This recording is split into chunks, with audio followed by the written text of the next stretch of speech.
பாஜகவா விசிகாவான்னா பிரச்சனை இல்லை, இதை சாதியா கொண்டு போறாங்க. அவன் வந்து முன்னால் நிற்கும் போது என்ன சாதின்னு தெரியுமா, என்ன மதம் தெரியுமா, என்ன படிச்சிருக்கான்னு தெரியுமா?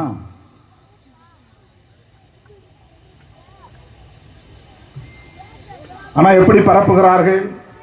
ஒரு குறிப்பிட்ட சமூகத்திற்கு எதிராக நாம் செயல்பட்டதை போல ஒரு பொய்யான தோற்றத்தை உருவாக்குகிறார்கள். அவ்வளவும் அரசியல். இதன் மூலம் திமுகவுக்கும் விசிகாவுக்கும் ஒரு உரசல் ஏற்பட வேண்டும், அதுதான் நோக்கம். திராவிட முன்னேற்ற கழகத்தின் தலைமையிலான கூட்டணியில் இருந்து விடுதலை சிறுத்தைகள் கட்சி வெளியேறிவிட்டால் யாரும் நம்மளை பத்தி பேச மாட்டாங்க. நாம அவங்களுக்கு ஒரு டார்கெட்டே கிடையாது. அவங்க வேலை முடிஞ்சது, அவங்க அஜெண்டா முடிஞ்சது.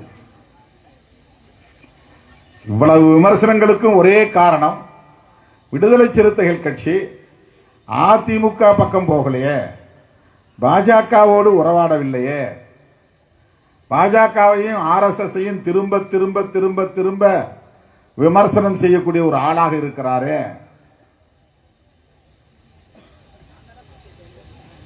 சனாதன எதிர்ப்பை உயர்த்தி பிடிக்கிறாரு, திமுக கூட்டணி கட்டுக்கோப்பாக இருப்பதற்கு இவர் உற்ற துணையாக இருக்கிறாரு. இதுதான் பிரச்சனை.